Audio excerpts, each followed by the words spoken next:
بسم الله الرحمن الرحيم الحمد لله رب العالمين الصلاة والسلام على رسول الله صلى الله عليه وسلم ودنا የተከበራችሁ የነሽር ቲዩብ ቤተሰቦች እንደሁም በሀገርና ከሀገር ውጭ ያላችሁ እህት ወንድሞቼ እንዴት ናችሁ? ሰላም ናችሁ?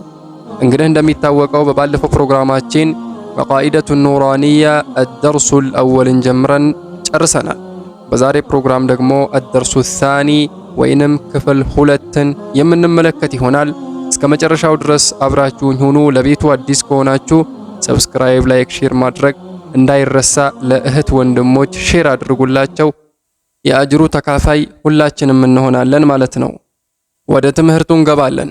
ቢስሚላህ الدرس الثاني الدرس الثاني ይህ በአረንጓዴ የተጻፈው الدرس الثاني ይላል። ትርጉም ክፍል 2 ወይንም ትምህርት 2 እንደማለት ነው።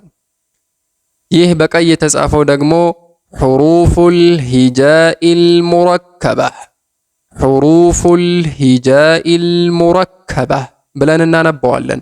ትርጉም ከሁለትና ከሶስት ፊደል ተውጣተው በአንድ ላይ ተጣምረው የተጻፉ የሆኑ ፊደላቶች ማለት ነው። ከአደርሱል አወል የሚለየው ይህ ፊደላቶቹ ተያይዘው ስለተጻፉ ብቻ ነው እንጂ ራሱ አደርሱል አወል ላይ የቀራናቸው ፊደላቶች ናቸው እዚህ ቦታ ላይ የምናገኛቸው። ነገር ግን ከሌላ ፊደል ጋር ሲገናኙ ቅርጻቸው ስለሚቀየር ቁመናቸውና ቅርጻቸው ተለይቶ ብቻ ነው የምናገኘው። ከዛ ሌላ ከአደርሱል አወል ጋር ምንም ልዩነት አይኖረውም። ኢንሻአላሁ ተዓላ በጣም ቀላል ነው። ቀስ ብዬ አስረዳችኋለሁኝ። በጥሞና አዳምጡኝ።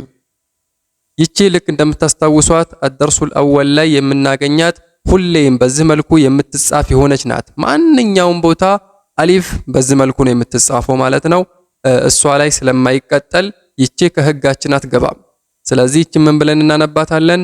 አሊፍ አሊፍ እንላለን ማለት ነው። ሁለተኛ ይህ በቀይ የተጻፈው ቀጥ ያለው ወደ ላይ ላም እንለዋለን። ላም። ይሄንኛው ጥቁሩ ደግሞ ዘንበል ያለው አሊፍ እንለዋለን። ሁለቱም በአንድ ላይ ላም አሊፍ ላም አሊፍ። እስኪ አንዴ ከኔ ጋር በሉ ላም አሊፍ ጎበዞች። ሶስተኛ አሁንም ላም አሊፍ። ይሄ ቀዩ ላም ሲሆን ይሄ ጥቁሩ ደግሞ ያጋደለው አሊፍ ይባላል።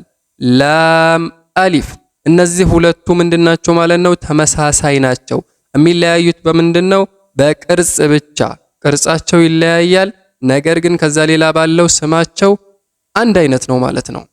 ገብቷችኋል ብዬ አስባለሁ ኢንሻአላህ። አራተኛ ፊደል ይህ አረንጓዴው ባ እንለዋለን። ባ። ይህ ጥቁሩ ደግሞ ከላይ የተቀጠለው አሊፍ እንለዋለን። ሁለቱም በአንድ ላይ ስናነበው ባ አሊፍ ባ አሊፍ እንላለን ማለት ነው።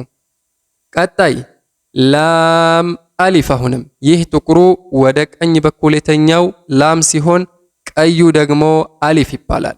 ላም አሊፍ ላም አሊፍ ጎበዞች። በመቀጠል ላም እንለዋለን። ይሄንን ደግሞ አደርሱል አወል ላይ አይተነዋል። እዚህም ቦታ ላይ ራሱ ነው ተደግሞ የመጣው። ስለዚህ ምን ይሆናል ስሙ?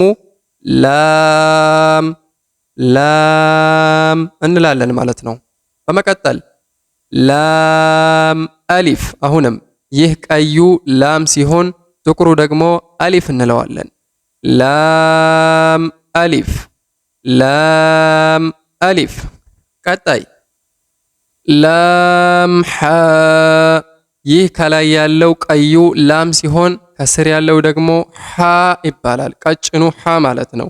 ስለዚህ በአንድ ላይ ስናነበው ላም ሐ እንድገመው ላም ሐ ይሆናል ማለት ነው። ቀጣይ ላም አሊፍ ላም አሊፍ ባላም ባ።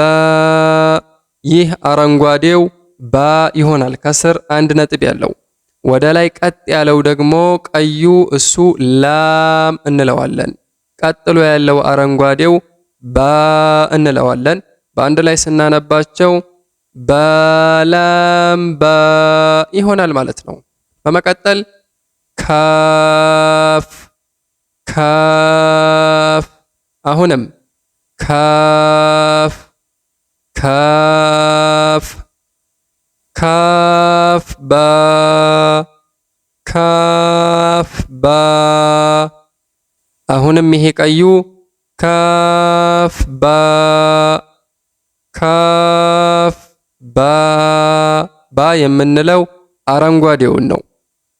በመቀጠል ካፍ አሊፍ ካፍ አሊፍ ካፍ አሊፍ። ባ ካፍ ታ ባ ካፍ ታ ታ ካፍ ሳ። ይሄንን ይመስላሉ ማለት ነው። በዚህ መልኩ ትክክለኛ የሆነውን ቂራአት መቅራት እንችላለን። ከዚሁ ጋር ተያይዞ ግን ይህንን ቪዲዮ የምትመለከቱና የምታዳምጡ ሁላችሁም አንድ የቤት ስራ ሰጣችኋለሁኝ። የቤት ስራውን የምትመልሱልኝ ኮሜንት ሴክሽን ላይ ኮሜንት ላይ እየጻፋችሁ ሁላችሁም እንድትሳተፉ ላለሁኝ። የቤት ስራው በጣም ቀላል ነው። ጥያቄው ምንድነው? እነዚህ ፊደላቶች እነዚህ ምልክት የማደርግባቸው ፊደላቶች ለምንድነው እዚች አጭር ቦታ ላይ አንድ አይነት ፊደላቶች ተደጋግመው የተጻፉት? መጀመሪያ ላይ ተናግሬያለሁኝ። መልሱን እናንተ መልሱልኝ። ለምንድነው ለብዙ ጊዜ ተደጋግመው የተጻፉት? ለምሳሌ ይሄ ፊደል እነዚህ አንድ አይነት ነው ስማቸው። ነገር ግን ለምንድነው ይሄን ያክል ተደጋግሞ ሊጻፍ ያስፈለገው? የዚህን ጥያቄ ትክክለኛ መልስ የመለሰ ሰው በቀጣይ ፕሮግራም ስመጣ ሰውየውን የማሳውቅ ይሆናል። ሁላችሁም ተሳተፉ። ወባረከላሁ ፊኩም። ወሰላሙ አለይኩም ወራህመቱላሂ ወበረካቱሁ።